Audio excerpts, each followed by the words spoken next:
Good morning, everyone. This is a workshop about, I submitted an abstract long time ago. I don't know exact title about this, but this workshop is about data to science platform and also how you can do some geospatial AI using this data to science ecosystem for various agriculture application. So we have a 4-hour workshop schedule for this morning. And before I get started, I'd like to introduce an instructor for this workshop. I'll start myself. My name is Jinha Jung. I'm a faculty member at Laos School of Civil Engineering at Purdue University. And I'll be taking care of first half. And second instructor, Chi-Seng, you want to introduce yourself? Yeah, I'm an associate professor at the University of Tennessee. I do open source geospatial. Okay, thank you. And we have our third instructor, Anjin Chang from Tennessee University. And he'll be actually working around. If there is anything you need some help, raise your hand. He'll be able to there and help you guys. So with that, we're going to get started. Like I mentioned earlier, this workshop is about data to science platform first half, and second half is Geo AI open source packages that Chi-Seng will develop. So we're going to demonstrate how we can use that platform in the open source Geo AI libraries using the data set that is available from the data to science. And to get started, and this is the website that I want you to go. So data to science, D2S.org. I think this is pretty easy to remember. And another thing that I'd like you to do, work on is you first need to have an account, because this is a platform where you need to log in to use some data sets. So if you go to this, let me just move this one a little bit so that I can stay close to my computer. If you go to this data to science, there is go to PS2, and you may think that this is a PlayStation 2 or something else, but it has nothing to do with the PlayStation. The initial funding to start this project is given by Plant Science 2.0 initiative at Purdue University. That's the reason why. The link again, the website link. It's over here? Oh, D2S. Yeah, data to science. D2S.org. So the reason why we named this PS2 is because the initial funding came from Plant Science 2.0 initiative at Purdue. That's the reason why you named it as a PS2, not the PlayStation 2. So if you just click this in the PS2, I'm already logged in, but this is going to be the screen that you're going to see. And you need to click sign up and put your name, email, and password, confirm your password. And the only requirement for your password, it should be longer than 12 characters. And just create an account, and you will receive an email, because the reason why we are checking your email is because as an admin, I cannot see your password. If you lose your password, there's nothing I can help. But you should be able to reset your password using your email. So during the sign-up process, we just make sure that you have the email that you provided is the email that you have an access to. Otherwise, this account is not going to go through. So go ahead and sign up and create an account. And I know that there is a lot of approval. I'm going to show you the approval process. Let me see. Yeah, I think one of my staff members is taking care of this approval process. Once you have your account created, please send an email to Dr. Chang, Chang, CHANG @tnstate.edu, and we created one sample demo project that you will need an access to in the later stage of your workshop. And you will be added to that project automatically. So please go ahead and create an account. And all these activities that we are going to go through today, we don't need any other software. Probably I'm going to demonstrate QGIS demonstration later. If you have a QGIS, you can follow what I'm doing. But only requirement is you need to have a laptop with internet to access to internet and a web browser. That's all you need for today's workshop. Okay, so please go ahead and create an account, and I'll give you a few minutes so that everybody can get an account set up, and you should be able to log in. And for those of you who already logged in, and I believe that Dr. Chang is working hard in adding you to the team, so if I log in, let me show you how it will look like. And of course, I have a lot more projects, but if I filter this by project, you will be added to our workshop, essentially, in the team, and this is going to be the actual data set that you will see. So I'm not sure how this is going to show up. It's going to zoom out all the way, but this is a citrus orchard drone data set collected in West Laco, South Texas area, and this is going to be a data set that you will need to follow the second half of the demonstration. So raise your hand if you are able to log in and see this example project. Log in, but Yeah, it'll take some time. So have you sent an email to aheng@tnstate.edu? And then don't forget to click the confirmation link in the confirmation email after signing up. Yeah. So after that, we need to approve your account, and we need to assign your account to the specific workshop. So you have to verify your email first. I already did. Oh, yeah. Yeah. But I can't see this one. So send an email to aheng@tnstate.edu. Yeah.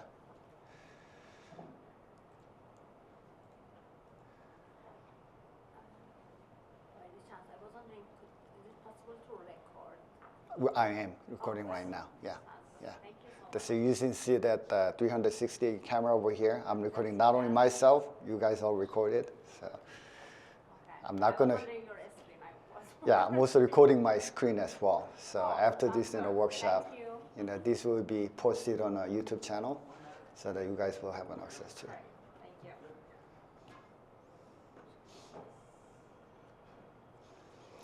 So please follow through. If you just watch, it'll be a lot of fun, but you will forget. So if you have a laptop and internet access, just follow through what I'm doing. So who need more time to create an account? Okay. Sorry. And I know that if this is a full day workshop, I can go very slow, but sometimes I may have to keep going because I only have 2 hours to go for my part. We have another 2 hours after this, so please try to catch up as fast as possible. I'll do my best to wait, but sometimes I need to keep going. Yeah, go ahead. So this whole session is going to be recorded and posted on YouTube? Yes.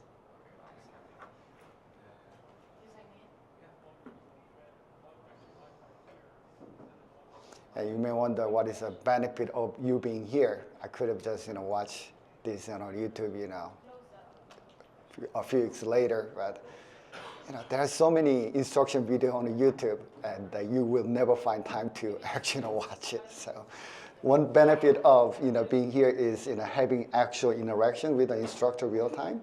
If you have any question, we can help you, and we can also kind of guide you through some of the the bugs that you might encounter real time.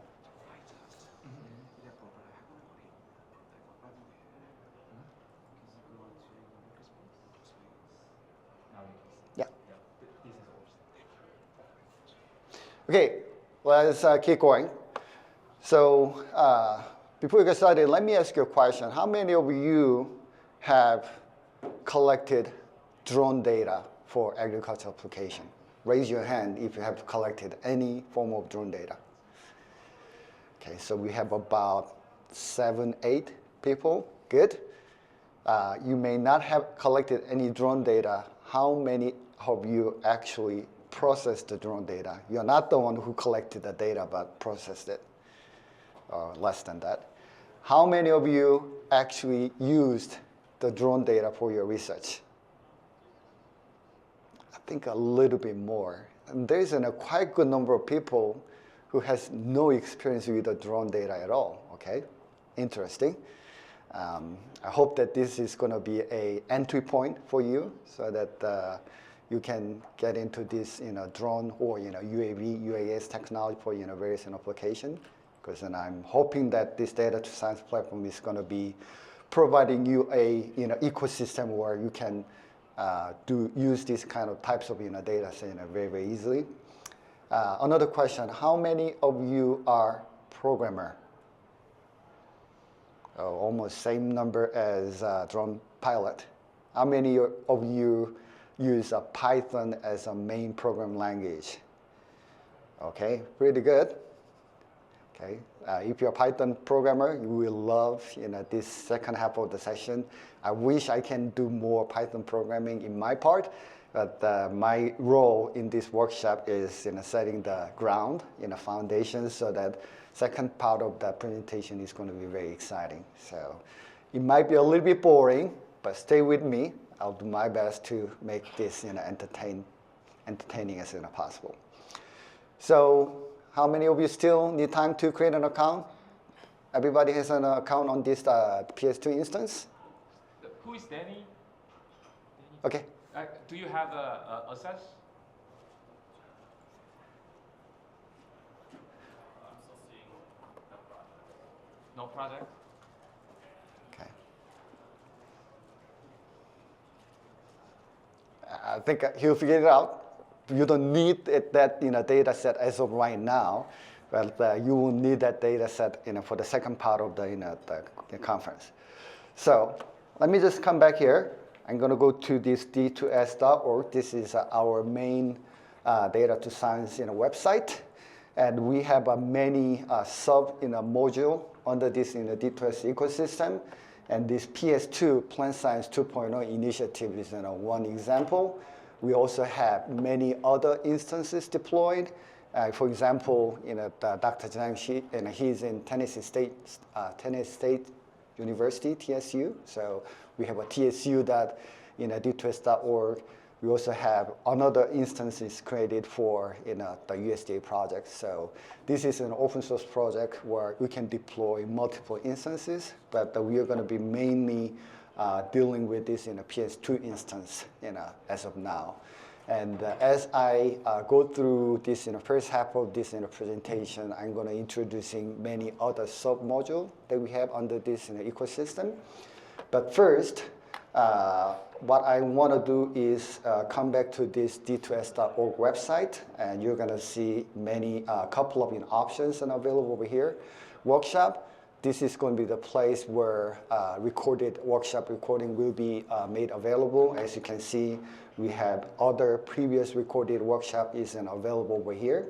So we actually did one in earlier this year with Texas A&M.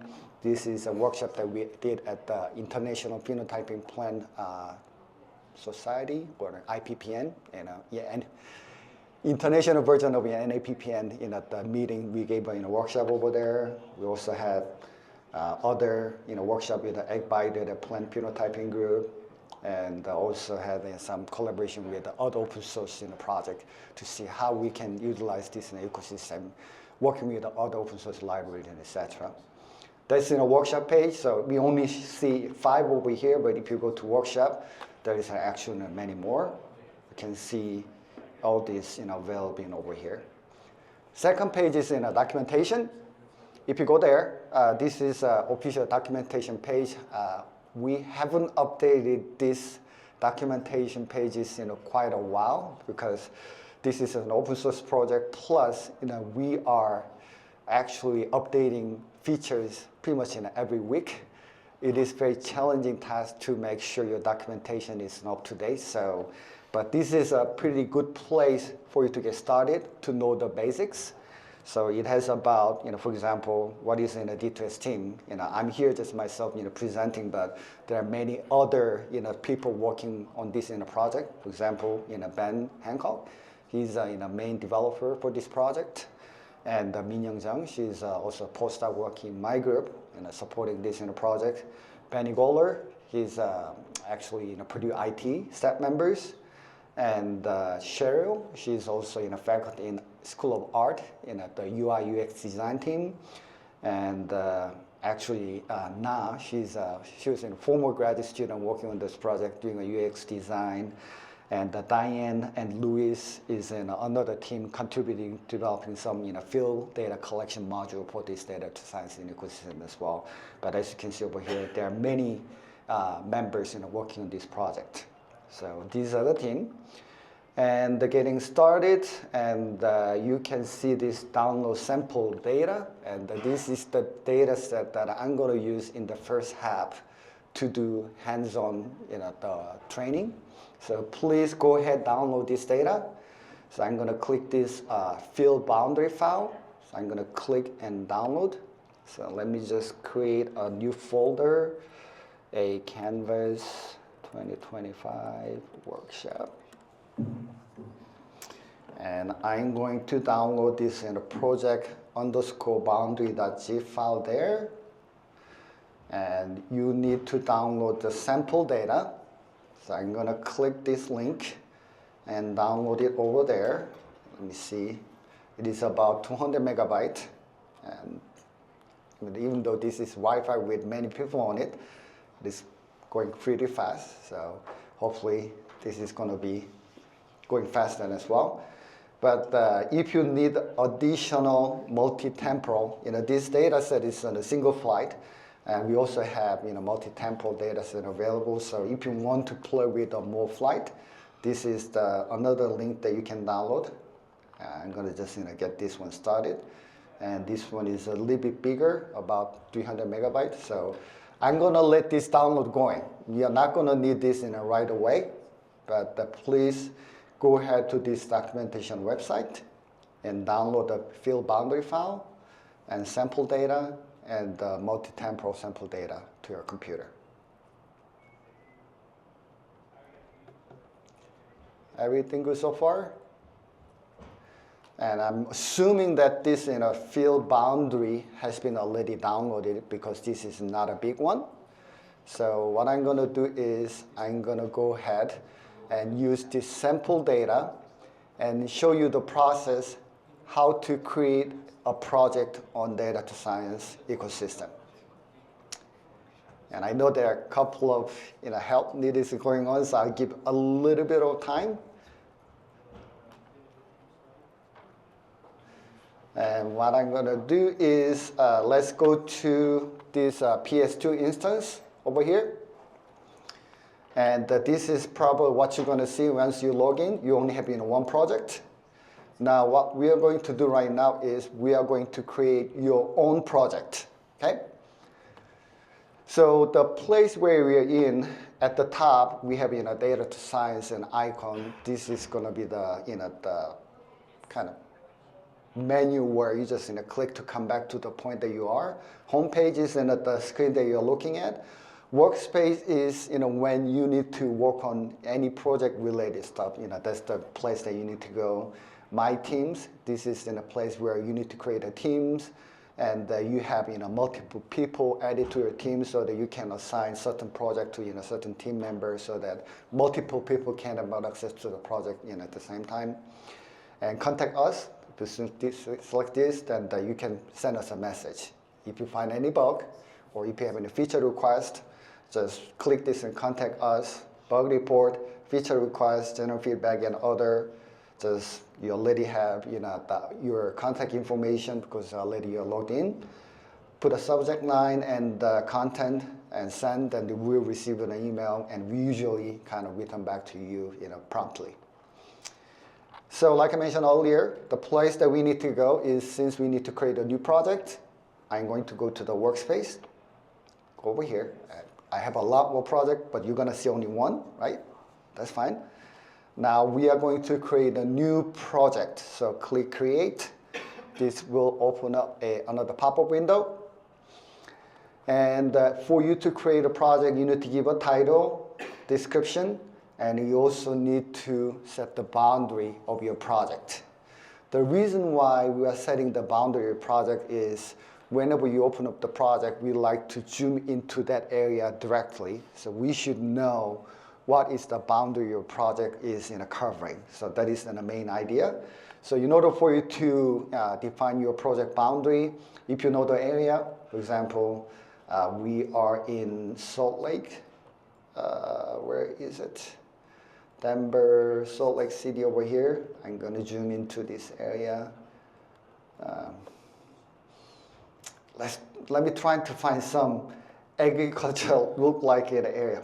Do we have even agriculture? No, not in Salt Lake City. Go a little around. Yeah. I would just make things up. Let's say this is your study area, okay?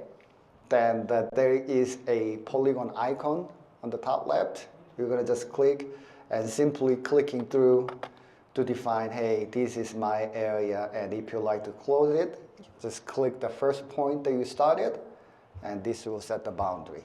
This is one way of doing it, okay?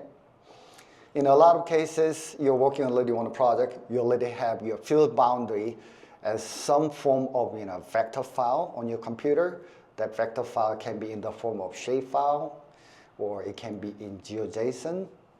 And the feature that I'm going to demonstrate is, let's just, this is not the location where we're going to create a project on.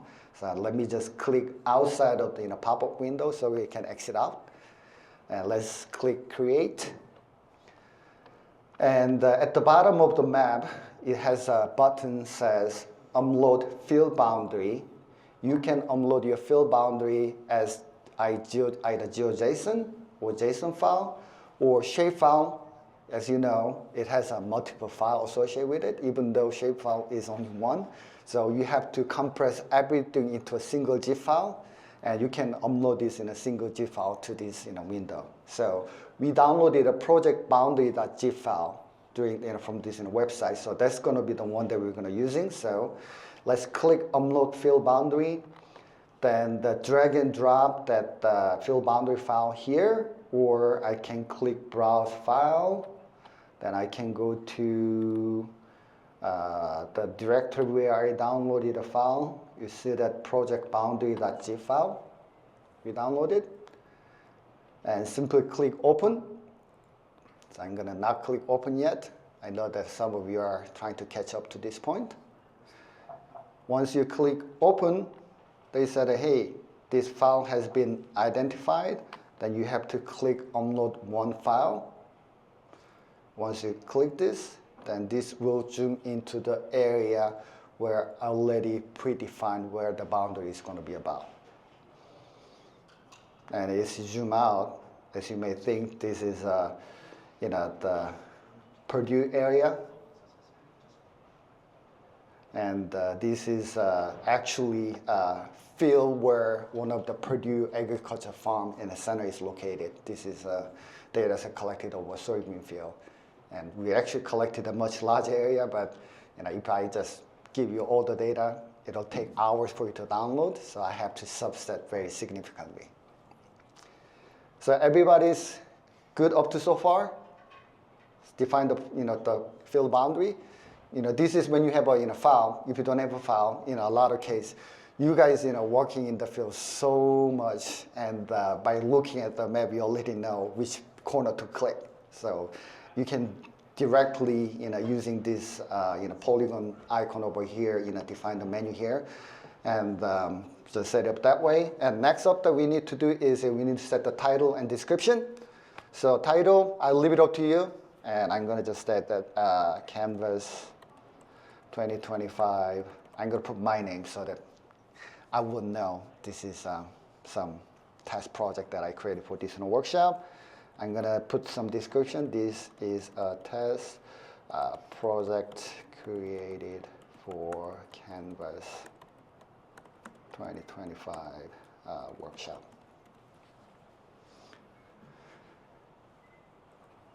Once you put the title and description, and if this is some breeding trial or whatever trial it is, you can also optionally provide the start of the project and the end of the project. For agricultural application, this can be planting date and harvest date, if you want to use it that way. Also, at the bottom here, you can assign this project to specific team. Like I mentioned earlier, everybody is assigned to a workshop team at the bottom over here. So I think once you click it, you're not going to see workshop. Probably that's it. I mean, then you are added as a member, which means that you are. I'm going to show you the page to give you a little bit more explanation about it. But this is the page where you are either manager or owner of the team. Then you can assign this specific project to the team. Then everybody in the team will have an access to this project right away, based on whatever the role you assign to the team. And for now, I'm not going to assign to any specific team because this is supposed to be a private project. So if you set the title, description, I'm going to not provide any start or end of the project because this is not temporary.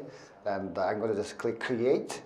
Then this will create a project. And in your case, you should see another card showing up right next to that citrus in the example workshop. And in my case, I need to find by this in a keyword, Canvas 2025, my name. Yep. Is it one field per project, or can a project have multiple fields? It's up to you. So, I mean, we just define project as one contiguous area. And in many cases, you have a multiple experiment right next to each other, and your drone flight may cover multiple experiment. So it is up to you if you like to have create a project by drone flight, just in one flight that contains multiple projects in it, or you can just subdivide into project for individual experiment, but you may have to crop out that experiment and upload it separately. But it's up to your discretion how. But it's going to take you. Yeah. Because Yeah. when you you have to Upload a zip file with multiple shape files. It will open all of those shape files. Yes, it will show all the shape, all the polygons, and we'll ask you to choose only one, because your boundary cannot have multiple parts in it. So then if you have those fields with different boundaries, it will be only one boundary. Yeah, yeah. So whatever the one that you click to choose, hey, this is going to be boundary, you can just do it that way. But my recommendation is just create a one polygon boundary file, then just upload it. Or if you have already one with multiple, just choose the one that you like to save and save as a separate file.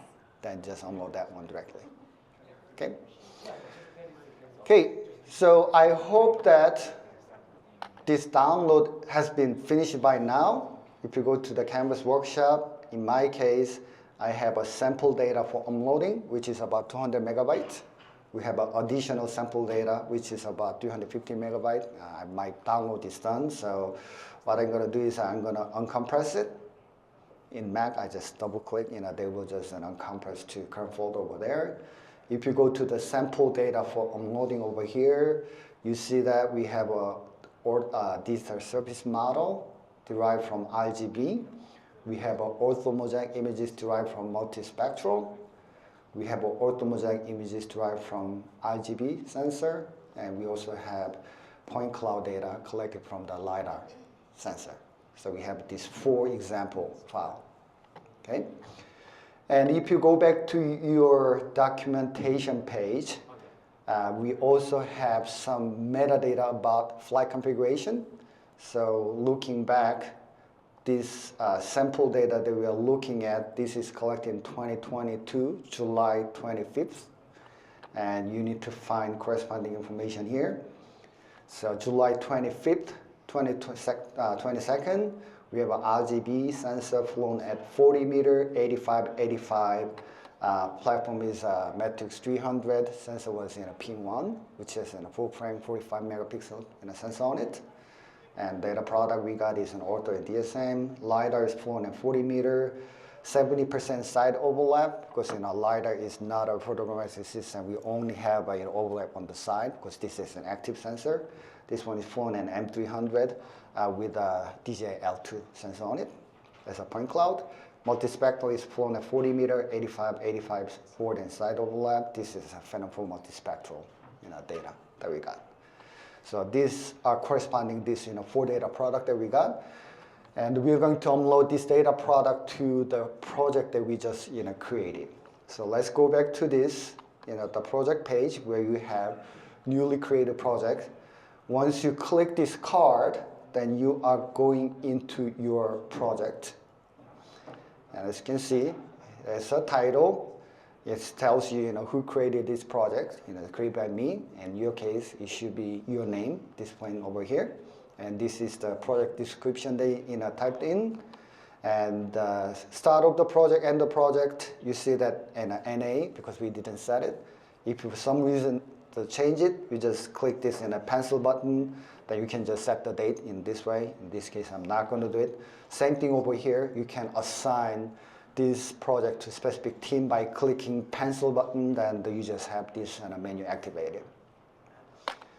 And this location is a project boundary information. And if you click this in a map icon, it will show you where is your current project boundary. For some reason, if you like to change it, you can just click this. Oh, sorry. I'm not going to just do it. Ooh, I think I messed up. So let me just re-upload the project boundary here. So I'm going to just update field. I believe this is edit polygon icon here. So once you click this, there is going to be the corner pointing activated that you can just drag and drop, moving it around.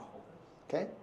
Once you're happy with it, click in update field. This will actually save this and updated boundary to the database.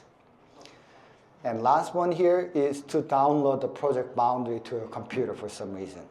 So if you click this, and I'm not a big fan of shapefile because shapefile is not, first of all, open format. It is in a proprietary format. Plus, even though we call shapefile, there's a multiple file you need to have to make it complete. So we just trying to, in this data to science ecosystem, we like to follow the OGC, Open Geospatial Consortium standard as much as possible. In terms of vector data, GeoJSON is a standard, so we are letting you download this data in GeoJSON, which is a single file. It's a simple text file. You can just open it up with any text editor. It is very transferable. Okay, so that you can download this to your computer, and this becomes available over here, so that you can just load this into any of the GIS software without any problem. Okay, so that is in the top menu, and manage access. This is the place where you like to invite others to your project. For example, if I like to add Dr. Jung to my project, simply type the name, and whoever in this system has the name with the agent in the engine will show up. I simply click this the person, and as selected, then you see that person has been added to this project as a viewer. Like I said, viewer is read only. You can only see the data. You cannot change anything. If you click this one, you can upgrade to the manager, so they can actually change some of the properties, but they don't have a full capabilities. Owner has full power. Even you can delete the project if you want as well. So, for example, I'd like to have him as the viewer, and you can just have multiple people added to your project this way. So I'm going to click this project name again to go back to the menu. Manage module, I don't think you need to know at this moment, but if you click this, there are many extensions that we are actively developing. For example, field data collection, if you like this project to have a field data to be also added to it, you can enable it. This is a part that I talked about, Dr. Wang's group is collaborating. iForester, this is a smartphone app using the iPhone. This is in collaboration with the forestry group, where you can just take a picture of the tree. They'll measure the DBH. They'll upload the actual images and depth images, DBH measurement to this platform automatically. So if you want to enable this features, you can do this. BreedBase. How many of you are using BreedBase? You use genomic database? But if you are, we have actually an integration done so that this project can be linked with the BreedBase data the trial. So if you need, you can just enable it, go forward. But at this moment, I'm not gonna just go any of those alternate features. And the menu stack, this is, I'm gonna talk about data publication later. All this project is private by default, so only you and the people that you added to project can access the data. But for some reason, you like to publish this data so that anybody can access it. This is the button they're going to click, and I'm going to show you the catalog later where this data is going to be published. And the last button is deactivate. If you like to delete the project, we'll ask you, do you really want to delete it? And you click this in a red button, then it will be gone. I'm not going to do this. Okay? So this is in the top part. And you see the flight menu and the map layer menu. So flight menu is, essentially, you can add more flight to it. And if you click map layer, you're going to see nothing. But this is the place where you can upload any vector in a layer. It can be plot boundary. It can be some treatment, the regions where I apply this treatment for this specific the location, etc. If you have those kind of vector information, this is the place to upload. But we're going to start with flight first. So I'm going to start with a flight. And like I said earlier, we already have data set collected on July 25th. And we have 3 different sensors. So I'm going to add those 3 different flights to this project. So coming back here, we need to click Add New Flight because we don't have any yet. So I'm going to click Add New Flight. Then it will tell you it will ask you to type provide some information. So this name is optional. You don't have to provide anything, but I find that sometimes having some keyword to be added is very helpful. So I'm going to start with the RGB sensor first. And the acquisition date was 07/25/2022. Or you can just click this calendar icon. You can just choose it from this calendar directly as well. And if you remember, the flight altitude for RGB was 40, 85, and 85. So I'm going to type 40 meter here, 85, 85. And sensor it was flown is P1, which is an RGB. Platform, we've flown with the M300. But if you have other platform, you can choose other, and it will ask to type in your own platform if you want. But in this case, we've flown with the M300. And sensor pretty much is the same. We have multispectral, LiDAR, thermal, hyperspectral, and others. And I don't think you have any other sensors other than those one that is listed over here. But if you don't have it, you can choose other. But I don't think we will. We are letting you type in what the sensor is about. But in this case, this is an RGB over here. And who was the pilot? Of course, that person should be added to this project before assigned to a specific pilot. But in this case, I added Dr. Chang here. So I can assign myself, or I can assign someone else as a pilot to this the specific flight that we created. Once you're happy with it, click Create. Then you will see this the flight card has been added. And we will do repeat this again for other sensors. Going back here, we have a LiDAR and multispectral. So I'm going to say that LiDAR, it was flown at the same date, 07/25/2022. It was 40 meter. It was 80%, 70%, okay. 70% side overlap. I'm going to put 70 for forward because, like I said, forward overlap for LiDAR doesn't mean anything, but I don't think this is one of the required the numbers. So I just set the same number. But the sensor was LiDAR. It was in a matrix 300. I'm going to also set the pilot was Dr. Chang over there. And click Create. Then I'm going to add one more flight, which was multispectral. Same thing, 07/25/2022. 40 meter. Overlap was 85/85. So 85, 85. It was a multispectral. This was a phenotype multispectral, so I'm going to choose that. Let's say was the pilot. And click create. This will create a multispectral flight card. So I'm going to wait a few minutes so that everybody has this 3 flight card added to your project.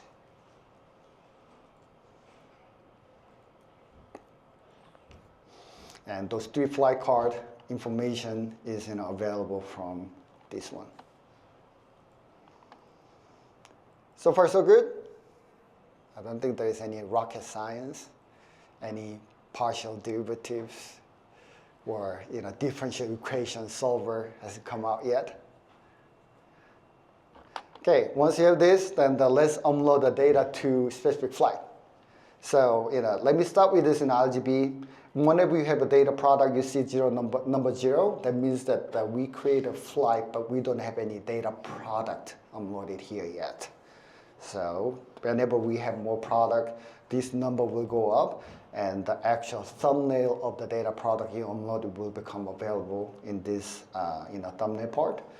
It tells you that this is an RGB sensor collected on July 25th of 2022. And you see this folder icon. For some reason, this happens all the time. I accidentally created a flight on wrong project. I need to move this flight to another project.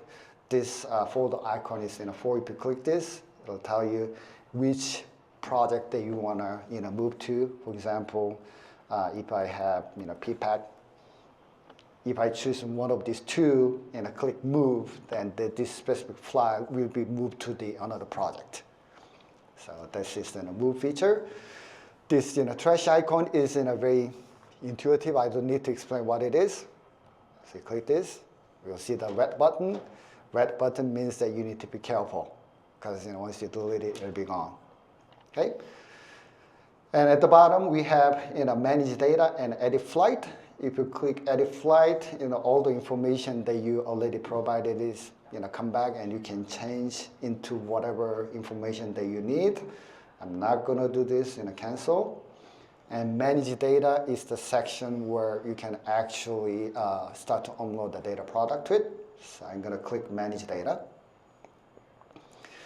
And once you come in here, you will see all the flight card becomes available on the left pane. So you see that LiDAR, RGB, and multispectral available. And the one that you're working on was highlighted with the orange, orange line, so that you know which flight that you're working on. At the top, we have a data product. We also have raw data. I'm not going to talk about this, but this data science ecosystem has a capability to process raw data, directly from here. And we are not opening up to this everybody, because we are using Metaship in the backend, and there's some license issue where we cannot provide Metaship for free to everybody, because this is an educational. Everyone. Thank you so much for joining to this session. This is Ana Morales. I'm a current postdoc in the Department of Economy at Purdue University. Can somebody go and check what is going on? I think it might be other room. Speaker is Which includes a competition for the PhD status. So just some general reminders. So that we don't. No, I don't think this is something we control. I don't want to touch anything here. And also pictures and Yeah, the volume of the recordings speaker, as we can lower it. Oh, I think I figured it out. Okay. There's audio control.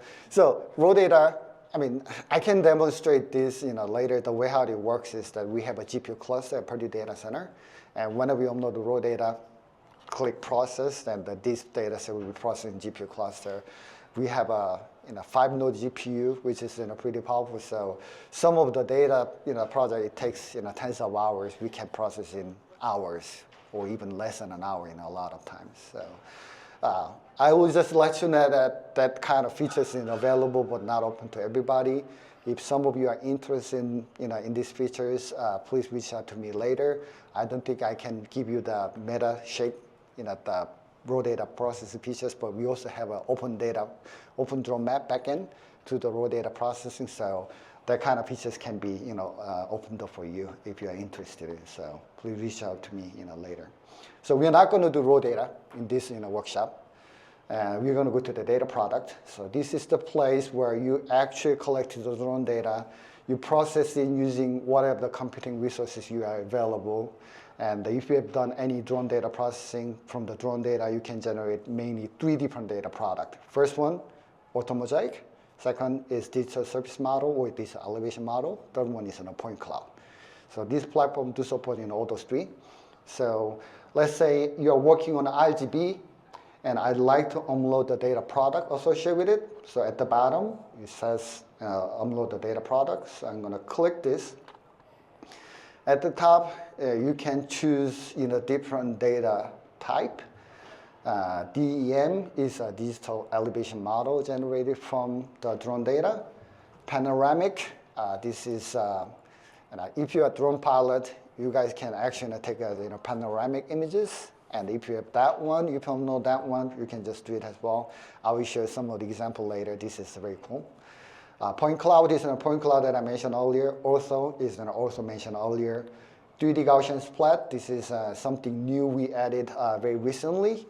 This is a new visualization technique where we can generate the photorealistic 3D scene from the images.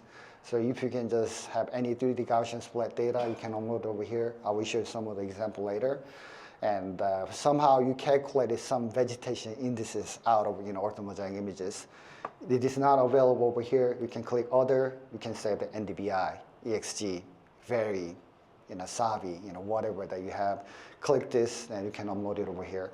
But let's start with the ortho first. So I'm going to choose an ortho, and you need to drag and drop Ortho Mosaic data collected from RGB over here. In my case, I'm going to click Browse File. We have a sample data form loading. And you see that July 25th, Ortho RGB isn't available over here. I'm going to choose this one, click Open, and we are not done yet. And you have to click Upload One File. Once you click this, and this file is being uploaded to, can you give some help? Being uploaded to this specific file.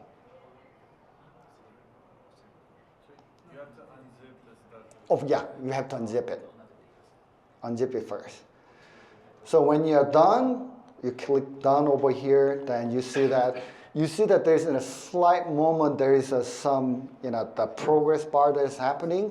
Like I mentioned earlier, this data to science ecosystem using OGC standard as a data format to store everything, and most recently, there is some new technical data format that is developed called the Cloud Optimized GeoTIFF.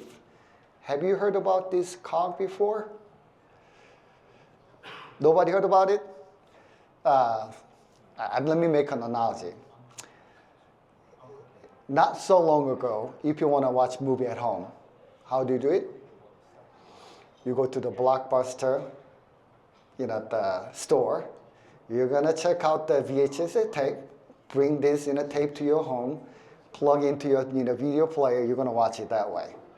Something magical happened after that. Remember what it was? Netflix, not the Netflix that you know. Netflix said that, hey, you don't have to come to our store. You go to our website, choose what DVD you want. We'll mail this to your home so that you don't have to come to us, and you can just receive via mail.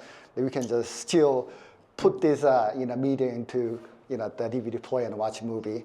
And after that one, we are not even waiting for this DVD to arrive. You just stream everything from cloud, right? How do you play with your drone data? You're still staying in the era like in a Blockbuster movie. Hey, I need the data. How do you access this data? You go to your friends, give your USB thumb drive. Can you copy this file to me? Then you come back to your office, plug into your computer, you load it. This is almost like in a Blockbuster kind of model, right? But what this Cloud Optimized GeoTIFF is making you to do is that now this geospatial data, you don't have to download to consume it. you can stream your data from the cloud directly to your computing environment. So the part that I was trying to say is that when you unload this data, this is in a regular GeoTIFF. What we are doing in the back end is that we are converting this regular GeoTIFF into cloud-optimized GeoTIFF file so that you can actually consume this data set from anywhere. And that being, it can be your laptop, tablet, your smartphone, it can be QGIS, it can be ArcGIS, really doesn't matter. Your data set is on the cloud, but you can access this data set directly without downloading it. I will show some of the example. You know what? Let me just show you an example to demonstrate this. So this is the drone data we collected in Ecuador. This is Tiputini Biodiversity Station. Let me just zoom out so that you have an idea where you are. So this is Ecuador over here. The station is somewhere over here, and it took us 3 days to get there, because from Chicago we have to fly into Quito, from Quito to another city, then from there take a boat, switch it to the bus, then the transport to another boat, and it took us 3 days, physically full 3 days to get there. This is how remote how remote it is, and we just when I arrived there, there's nobody around. No human, and first orientation that we heard is that don't get sick, because the closest doctor from here is 9 hours away. So that's how remote it is. And we actually collected the drone data over this whole research station, which is about 2,500 acre. And the images that you're looking at over here is about 170 gigabyte in size. Imagine that if you like to access this data, the old blockbuster model, any USB stick is not going to work. You need to have an external hard drive that you have enough space to copy almost 200 gigabyte single file. Then once you have this, you have to go back, copy this into a computer, open it. Then your computer doesn't have enough memory to open it. And there's a lot of issues with it. But now I can just zoom in. Imagine that I'm just accessing this data set over Wi-Fi. You can just streaming only section that you're looking at the resolution that is needed. You don't need to download the whole data. Watching your movie, you don't need to watch the movie from the beginning. You can watch movie from the middle part. Then there's no point of the downloading whole part, right? Same the principle over here. If you like to access this data set over 100 gigabytes, you don't need to download everything. You just zoom into the region, and you see that it was a little bit blurry, but they're just streaming only this section that is as needed. But the beauty of this is now, if I like to share these data with you, how can I do this? I'm going to just do this demonstration later. Give me a second. But at the bottom, there is a button that says share. And by default, it is restricted, meaning that anybody who has an access to this project can see the data. But I said, hey, I'd like to open this up, anybody, and anybody can see it. I can copy this URL and send this in a link to other party, then that person can download this data. But like I told you, this is 170 gigabyte. It'll take days to download it, right? But there is a better option here. I can share current map. There are many other options. Then I can create this in a QR code. I'm going to download this. And you can scan this in a QR code directly. But let me just make it big. If you scan, pull out your smartphone. Can you scan this in a QR code? And let's see what happens.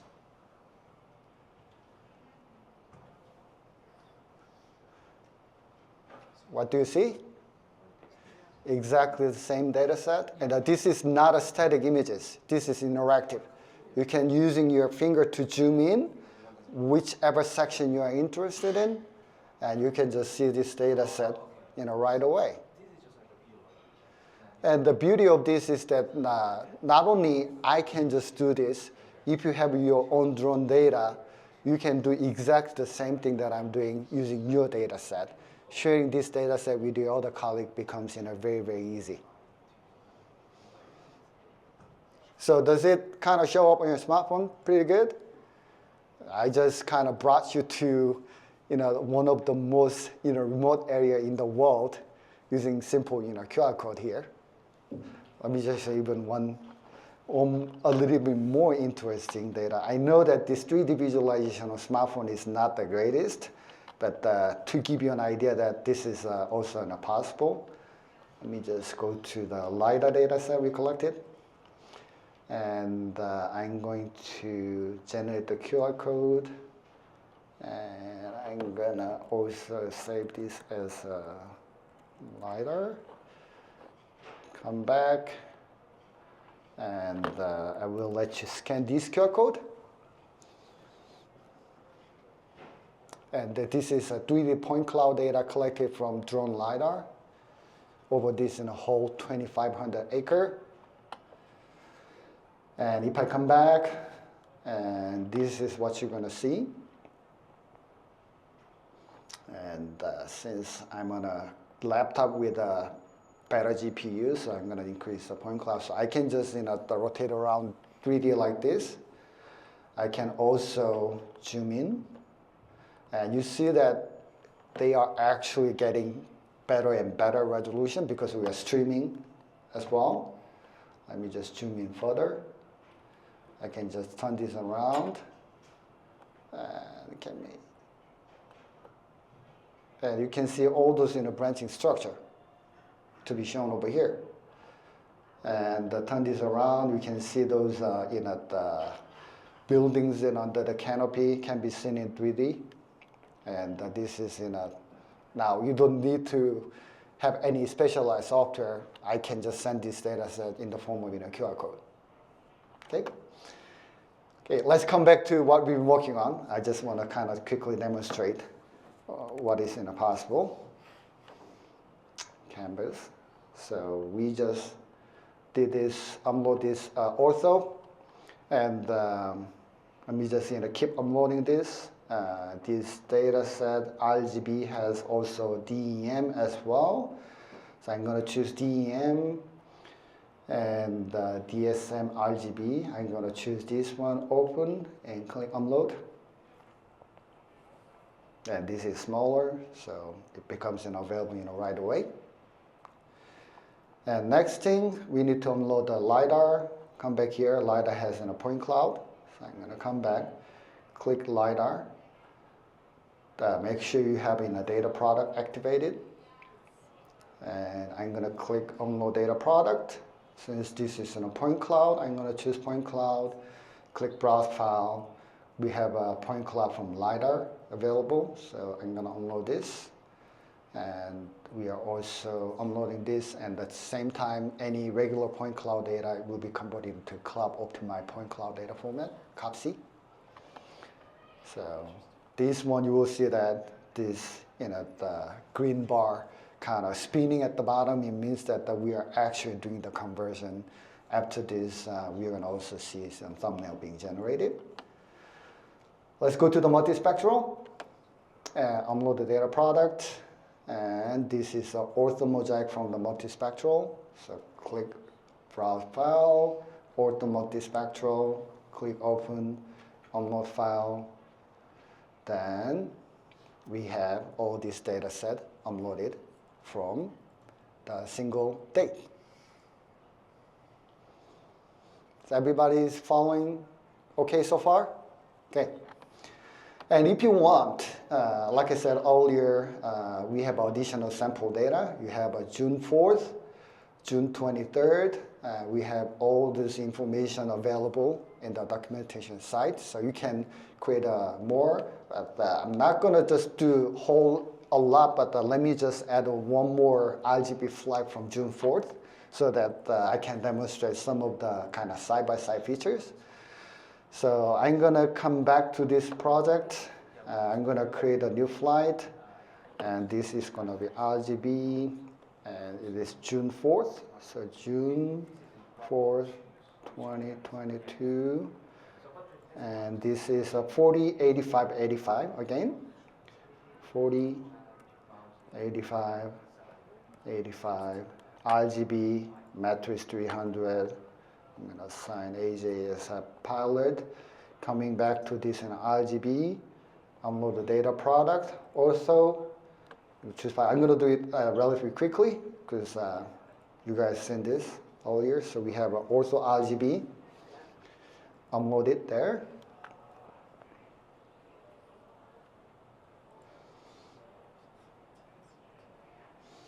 Done. And I'm gonna also upload the Ortho DEM from RGB. Upload it there. And if you want to upload in others, you can just do it, but I will just stop here. So let me go back to the the RGB flight that we did earlier. So we have two data product over here. One is Ortho mosaic images. The other one is DEM. In order for you to see the data set you just uploaded, there is at the bottom view button. This is going to be the one that you're going to click. And if you'd like to change this data type to something else, you can just do it here as well. But I'm not going to just do this. This link here is the download. If you like to, for some reason, I don't recommend you to download this because, like I said, who's the one to download a movie to your computer to use it? You can just stream it. And this is the link to download, directly. This one is actually the same option, sharing option. This lock icon says that this is private for now. If I open this up, come back here, this becomes an unlocked icon over here. I'm gonna move back to the lock position over there. This trash icon, I think you know what it is. Let's click this view button. So once you click view, then you can see that actual data set that you uploaded becomes available. You have the project boundary shows up as a white line over there. As soon as you start to zoom in, you will start to see some high resolution images being rendered. This is a soybean plot. Okay. On the left side, once you're going to this view mode, you will see all the other flight shown as a separate card so that you can actually go to the other flight without going back to the workspace, finding a project, then finding a flight. And all this flight associated with the project becomes available on the left side, so you can just directly go from here. The one that I choose was July the 25th, RGB, Ortho mosaic data product. And they have some information available. The resolution of these Ortho mosaic images, 5 millimeter, 0.005 meter by 0.5. So this is a 5 millimeter resolution. The EPSG code, coordinate reference system assigned to this one is 32616. And if you guys have worked on this drone data set a lot, this means that UTM 16 North with WGS84 datum. Okay. So essentially, this is a planimetric coordinate system. Everything is in a meter, and we all know Earth is not flat, but we just make it flat for somehow. I'm not going to talk about how we do it because that's my our specialty area, geodesy. I'm teaching the other course here, but I'm not going to talk about this. But you just take imagine that hey, Earth is not flat, but we are going to somehow make it flat, and so that we can do every measurement in the meters. So that's information there. Band information, first band is red, second band is green, third band is blue, fourth band is in alpha. What I mean by alpha channel here is that if you see here, their boundary is very clean, and I think that this is a best case where I just clipped it, where we have a very clean separation between outside and inside, but a lot of times if you fly the drone, images look like this zigzag pattern because that's the area we don't have enough overlap, and a lot of cases raster data set can be only stored in rectangle, and there's going to be certain area that need to be transparent, and this fourth band alpha channel is for that to take care of those transparency. So they have information about which pixel should be transparent, which pixel is not. So this is for just visualization purposes. So main 3-band that is relevant here is going to be 3-band B1, B2, B3, which is in a red, green, blue channel. And we are not doing static rendering, meaning that we can actually change the coloring on the fly. In this case, we said that the red band is assigned to B1, green is B2, and blue is in the B3, and they just get this min-max value automatically from the file, so it's set to be 0 to 255, which means this is 8-bit data, 8-bit, 2 to the power of 8 is 256. And the computer starts from 0, so the range is from 0 to 255. And you just do the min-max color stretching. You can do it this way. If you want to do different color stretching, this becomes handy whenever you are dealing with a multispectral data where their data set is not 8-bit anymore. It is 16-bit. Sometimes some sensor is 10-bit, 12-bit. The number range is different, but in computer data type, they don't have such a thing like a 10-bit. You can have an 8-bit, and next one is 8 times 2 is a 16-bit. So if your data has only 10-bit, you have to use a 16-bit data structure in it. So your min-max value is going to be 0 to 65,000, but the actual meaningful value is going to be only up to 30,000. And if you just do min-max, everything will look like a black because they're expecting from 0 to 65,000, but the actual number is only ranging from 0 to 30,000. And that's the reason why it looks like it's black. Then you can click this in user define. You can change a maximum value manually if you want. For example, if I change this into 100, you see that? My maximum red channel value is 100, and anything over 100 is going to be set to the red color. That's the reason why it looks like red. Not because we changed the value of the data, but because we just changed the color stretching range value over there. You can also specify mean plus minus standard deviation. And all these options is available in QGIS, so pretty much it's the same thing, but I'm going to go back to the original setting, min-max. And for some reason, if you change the setting, if you like to keep that in the setting, you can click Save Changes, and next time you come back, it will look exactly the same as you set in it before.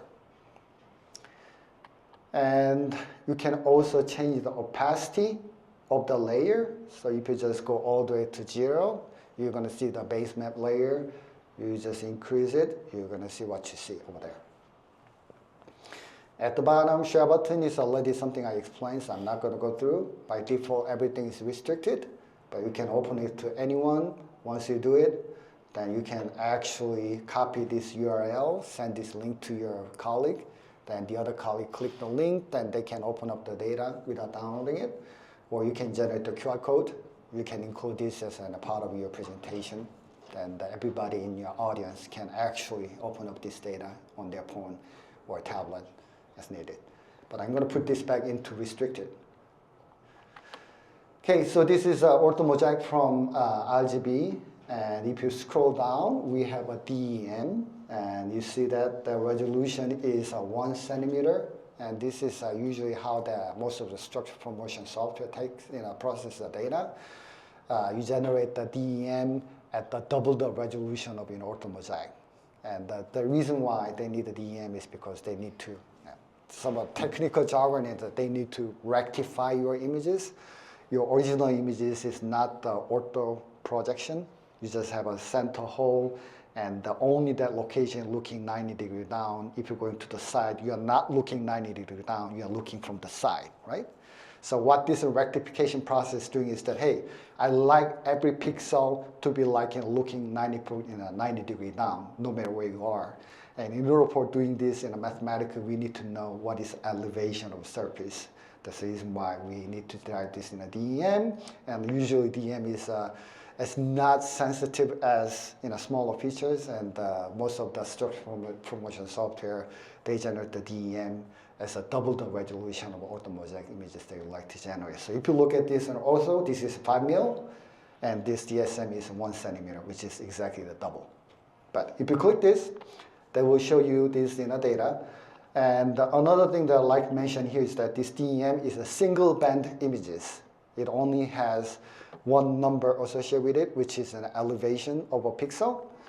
And a lot of times, if you open up these, one band images, it's shown as in a grayscale images. So we can actually change this into gray over there.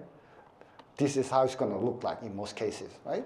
But sometimes this, the black and white is not visually most appealing, and you can choose, whatever the color map that you like to use to display this data. And some of the popular one is that. You choose this one, They have a minimum value set to as in a dark blue and maximum value set as in a dark red. But you can choose whatever you want. Rainbow with, I believe, default value. But the key point here is that you are not changing your value. You're just changing what kind of color that you like to assign to what specific value. So you can choose different color, the properties over here. There are many. I think magma is also very interesting one. Looks like in a magma. And same thing over here. You can set your range manually as well. So you see that if you click user define over here, this is on 187 to 189. For some reason I like to set this to be 189 exact, and maybe 0.85. You can see that anything over 188.5 is shown as the extreme value over here. That's the reason why it kind of look like mushed out. But to show that you are not changing your value, you are changing how you are showing your data. I'm going to go back to this min-max. And remember when you load it up, this was the rainbow color. If you like to keep these as kind of the color settings, I'm going to click Save Changes, and we'll wait. Once save change is done, this will come back. And if I go back to Ortho and come back to this EM, now you see that this, whatever the color setting that you saved comes back. And this is a per user setting. So if you have a multiple member access to this in a project, if you change your color setting, that doesn't mean that other members will see the same, because they might have their own the color setting saved onto their database.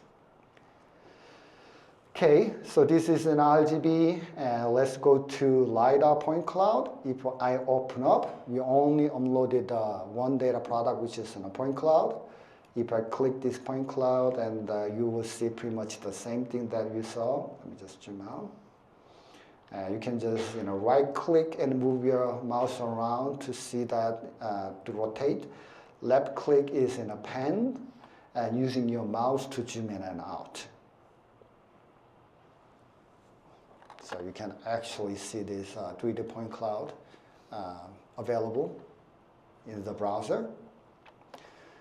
And let's go to the next one, multispectral. You see that this is multispectral ortho mosaic. So I'm going to click this. And you're going to see, I think the reason why you are seeing this better is because I might be doing some kind of color stretching, but they just picked the 3-band RGB. I don't remember what is in a band order for the DJI Phantom for multispectral, so give me a second. This is not supposed to be happening, but DJI Phantom for multispectral band order.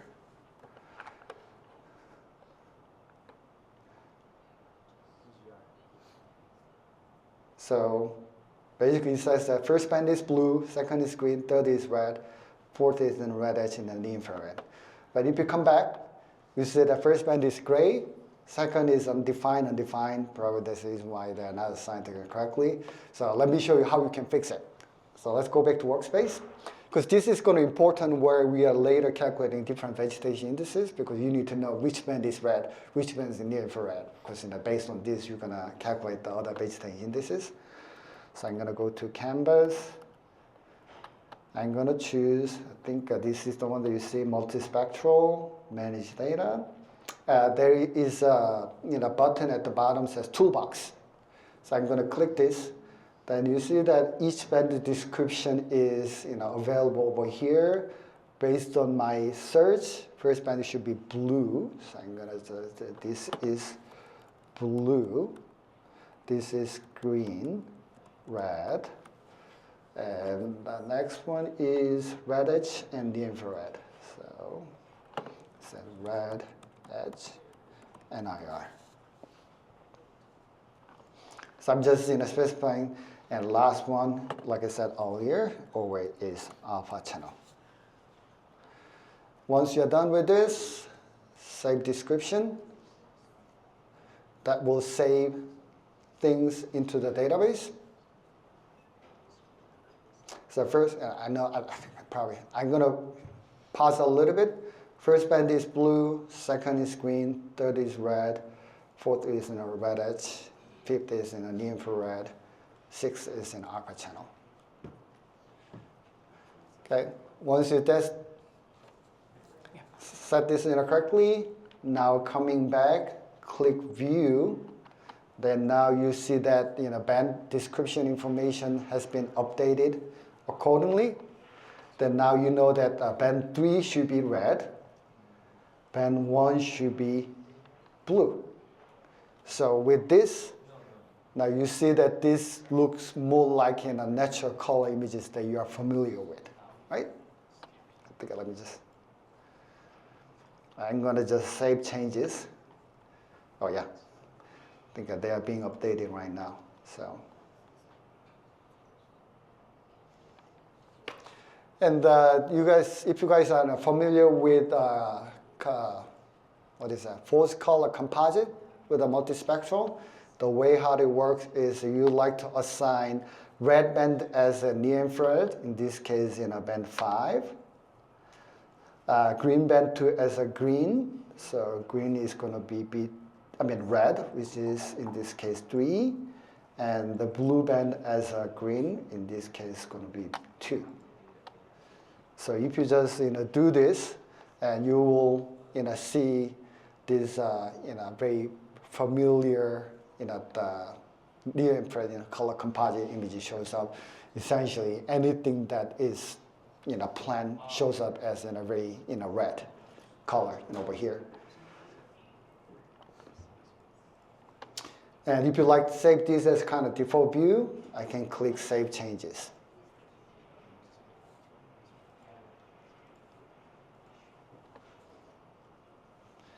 So far, so good? Okay. And we also have another flight that we collected in June 4th. So let's go check how it looks like. So I'm going to open up these Ortho mosaic images from the early in the season. You see that those ground control point that we laid out. I think the platform we collected has RTK GPS on it, so we really don't need this in a GCPs. But as a backup, is always to have some redundancy in your field. So we just use an RTK base to do the data collection, but we also have a GCP laid around so that for some reason something happens, that we can always use these GCPs to do the georeference correctly. But as you zoom in, you see that this is even before the emergence. I think we have a couple of in the one that shows up. You know what? Let me just upload another one. Let me just, because what I want to do here is I want to upload the images on June 23rd in RGB so that we can just compare this the progression over here. So I'm going to click another one, RGB June 23rd, 22. It is 40 meter, 85, 85. This is an RGB with M300. I'm going to manage data, upload data product. I'm going to just upload Ortho only because I'd like to demonstrate something here. Upload.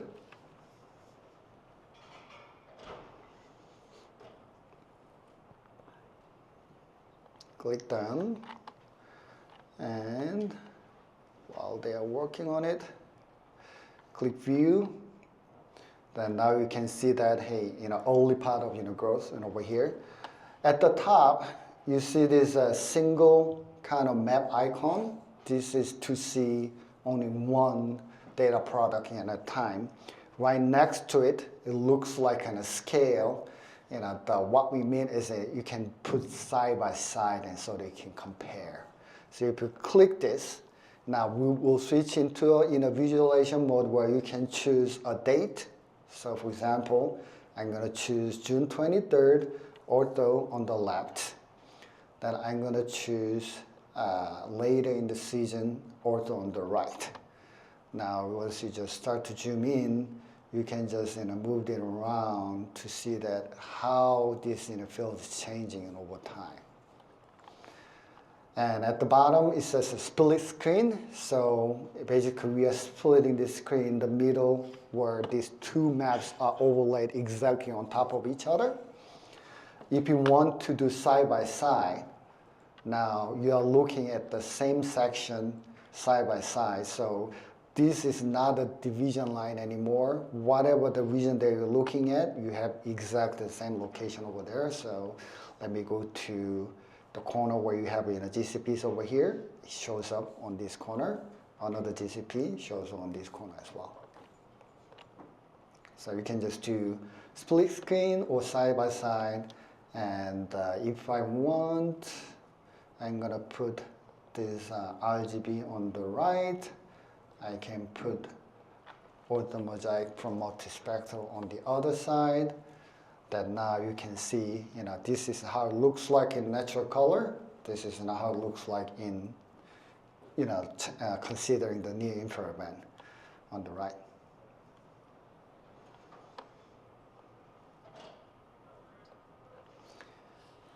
I know I've been talking almost 90 minutes straight. I'm going to have a little bit few more steps, and we're going to take a break and move into the second half.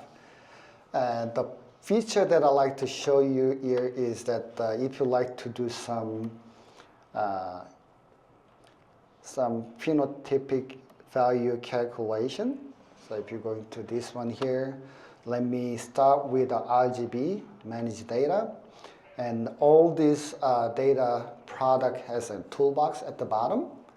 And for the Ortho RGB sensor, if you click toolbox, you see that there is two different vegetation available. For example, if you like to calculate the EXG, and based on this band description, they will detect this in a band automatically if it's set correctly.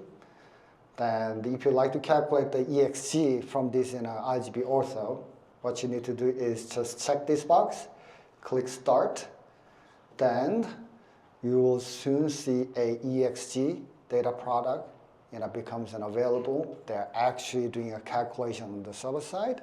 Once this EXG layer is being done, it will become available, as you can see over here. And if you like to see this, click View. Then it should show up.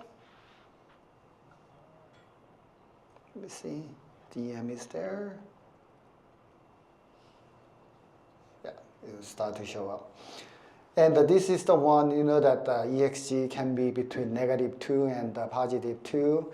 There might be some extreme value that is happening because of the shadow, but usually I think a meaningful EXG value is somewhere between -0.5 and +0.5. So this is the place where this user defined. Instead of setting a min-max, some of the outlier value will kind of throw off your visualization quite a bit. The other thing is that it looks like there's a lot of empty space, but this is because of the zoom level that we're looking at.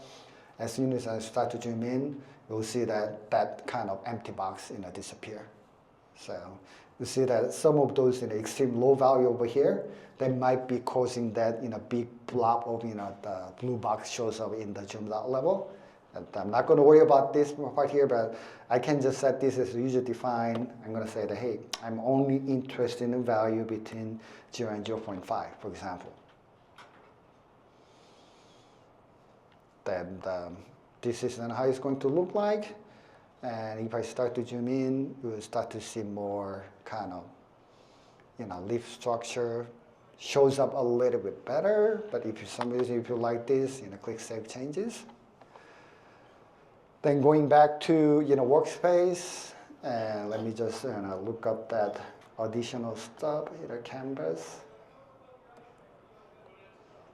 Then if you go to the multispectral, manage data, toolbox, now not only EXG and vary, now we can do NDVI as well. They'll pick up the red and NIL band automatically because we updated this in a band description. For some reason it's not identified, you can just change it to others if you want. But let's say this is the band that you need, and click simply Start. And come back. this NDBI will show up right away.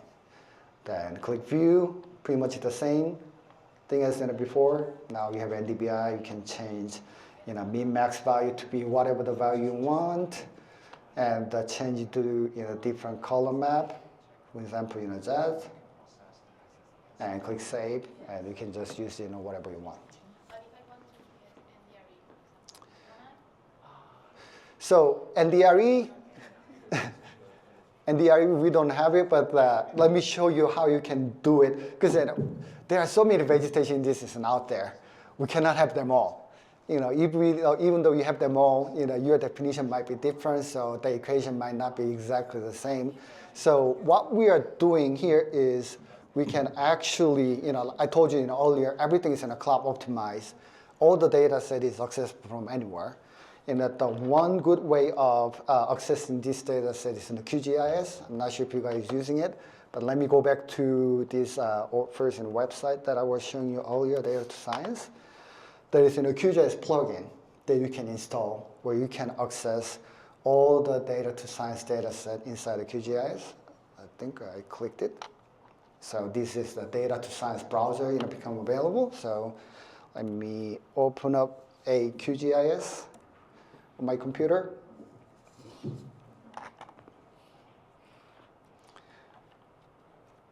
So this is a part I'm not expecting you to follow because I'm going to go relatively fast.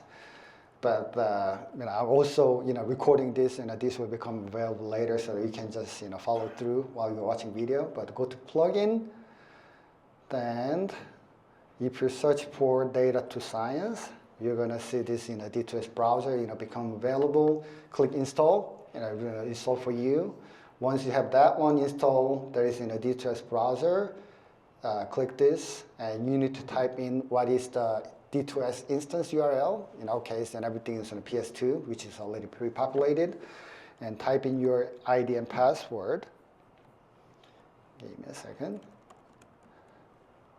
My ID. I don't remember my password, so give me a second.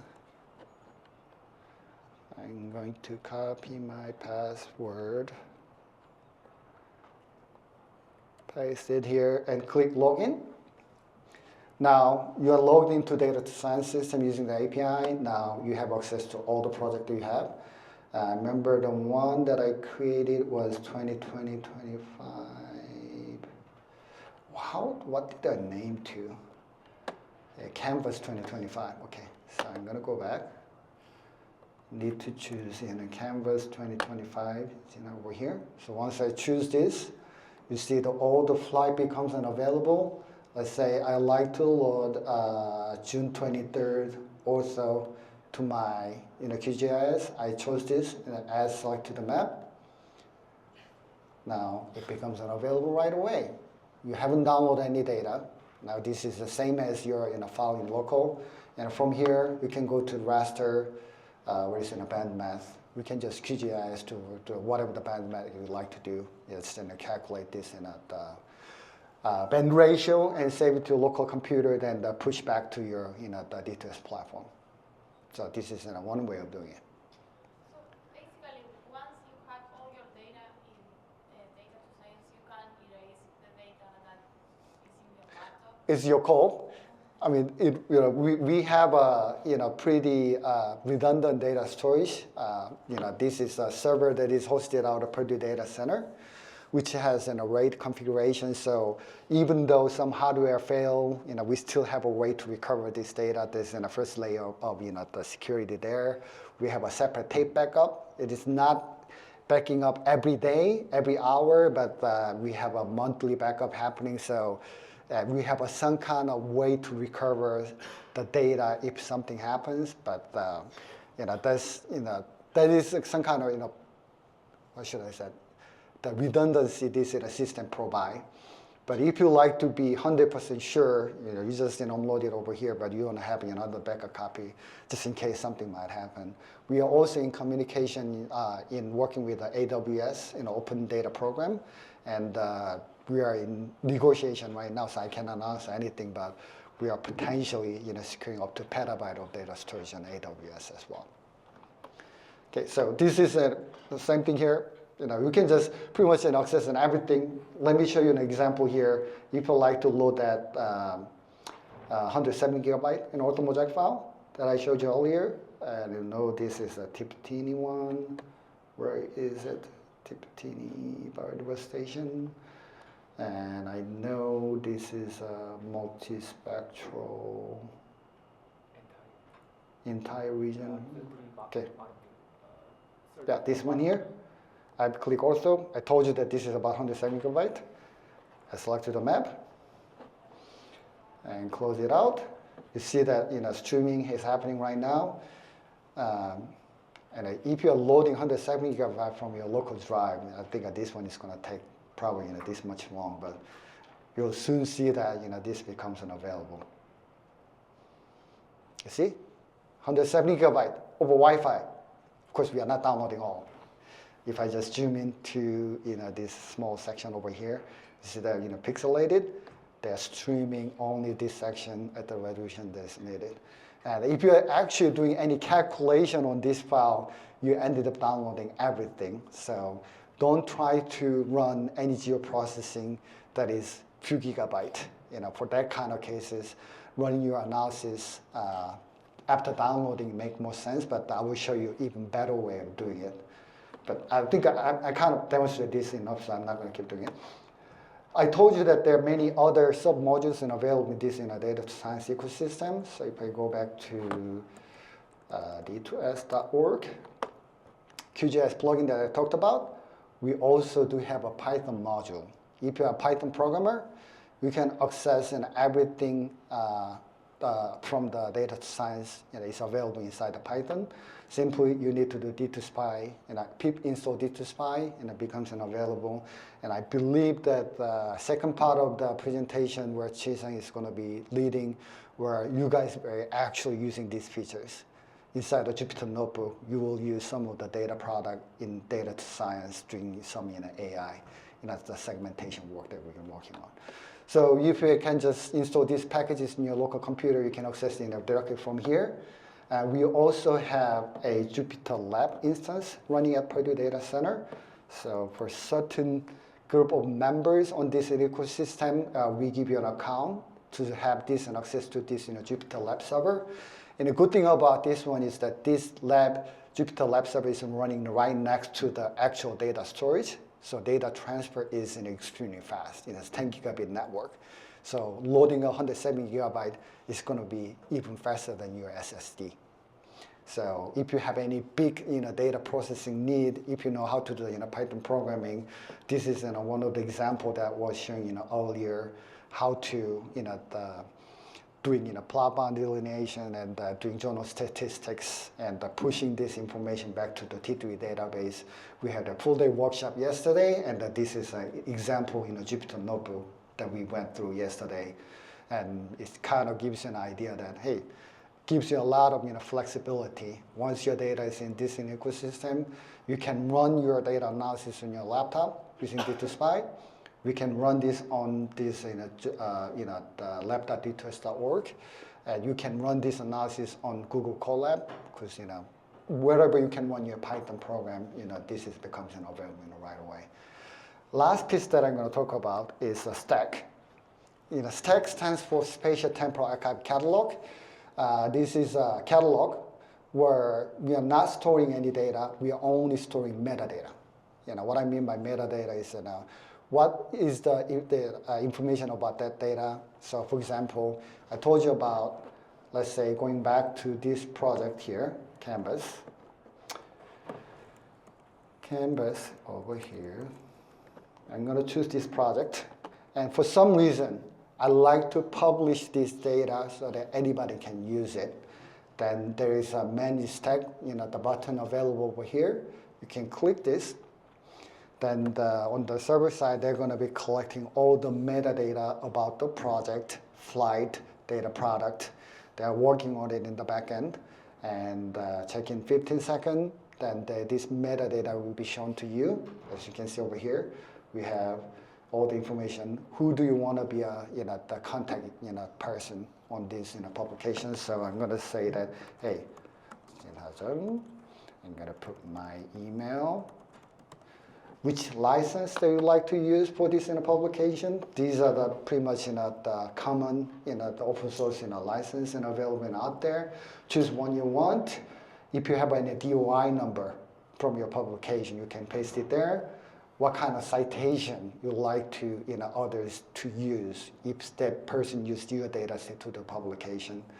And these are all the actual item in your project. Information there and all the other metadata. When you have any raw data set added to your data, you can include the corresponding raw data to be published as well. And I'm going to say everything looks fine. What you can do here is click publish. And the publishing request and sent. And maybe you can check in a few seconds. And we'll see what it goes. But once that happens, if I just refresh this page over here, you see Canvas 2025 Jinha happens over here. Once I click this, you have all the data product that I have. I didn't put the DOI, every information there, but let's say I like to actually open up Ortho mosaic images collected on, let me see, July 25th. Once you click this, you can see the data available over here. If you like to open up this data using a cloud optimized viewer that we have in our ecosystem by simply clicking this, then it'll show up, hopefully. Come on. Yeah, shows up over here.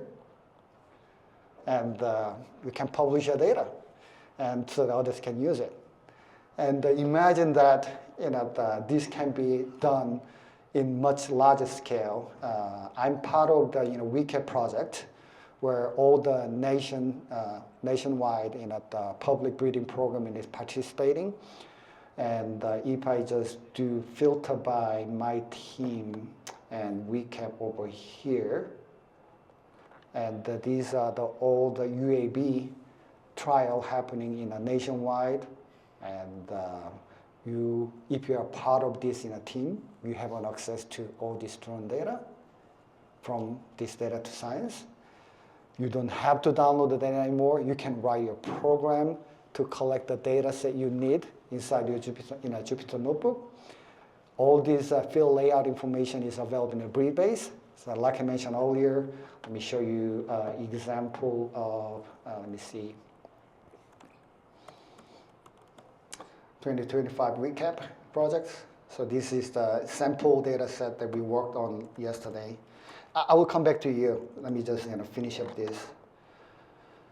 So that this is in a project over here, and you see the BreedBase. We actually linked this in a specific project to this in the BreedBase in a trial. So if I go to with sandbox in the BreedBase, then if I log in using, give me a second. I'm gonna copy my password and go to search wizard and looking for trial and TXE 2025, and I created this in a sample trial yesterday. Now you see that this data science is this specific trial is linked to that data science project. So if you just click this, it will open up the project directly from here. And also, if you do the field layout, it will actually show what is in a field layout in this grid format that doesn't have any geospatial orientation and size information there. But now, since we have this linkage between this D2S and the BreedBase, I can view geospatial layout. So if I just do this, and what is happening is that now you are pulling this experimental layout from data to science. This vector layer is coming from it. Good thing about here is that now I can actually choose Ortho mosaic, and the actual base map layer will be streamed from D2S to this BreedBase system. So we are actually building those bridges between two different ecosystems where, hey, BreedBase is doing whatever they're good at. Data science is doing whatever we are good at. We don't have to duplicate each other, but we can just work together to make it a better the connection between this platform. So I think this is going to be the last thing I'd like to share, but I think you have some question? Yeah, thank you for this work. It's really impressive. I'm curious, with this last example, you're showing like a lot of flights across the country. I work with a pretty large project as well, where we're flying like 200 acres every week, so it easily adds up. Is the use of this tool, I don't know, should I be concerned with, the limitations? Quick answer is no. So what we like to build is we like to build this in an open community where people are willing to, you can make think of this as like in a YouTube analogy. When you have a video, where do you upload your video to share with your friends? In my case, YouTube, because I don't have to pay. I don't worry about, I know there's a lot of sensitive, the discussion need to happen on what is privacy, what is a license, and Google used my video to train the AI model, all this kind of stuff. But my vision for this data to science ecosystem is we like to build an open ecosystem like in YouTube, but not for the video, but for the drone data, where everybody are willing to come to upload the data and share with others. And potentially, the default mode right now is the private, but there's more and more people willing to open it up with others so that then they can benefit from each other. So to give you some numbers, Purdue, the PS2 instance that we are operating right now has about 108 terabytes of storage. And we have about, let me show you. So if I go to the dashboard, we have 890 users. I think we had a pretty good number of new users today. And the total of 879 project created, a total of 5,500 data product uploaded. We're still looking at less than 32 terabytes of storage. So we still have a lot more to go. Plus, I mentioned earlier, we are in communication with AWS, potentially adding up to petabyte of storage from AWS cloud. And if that happens, probably we don't have to worry about storage at all. Thank you. Okay. How about CPU, like the processing of the image? Like it depends, like how many images. Purdue is taking care of. Purdue is currently taking care of it, so you can just upload as much as you want. You can process as much as you want. There's no fee. No fee. Yeah.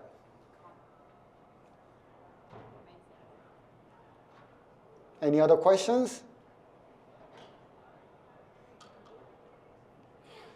If none, I think this is a good time to take a break.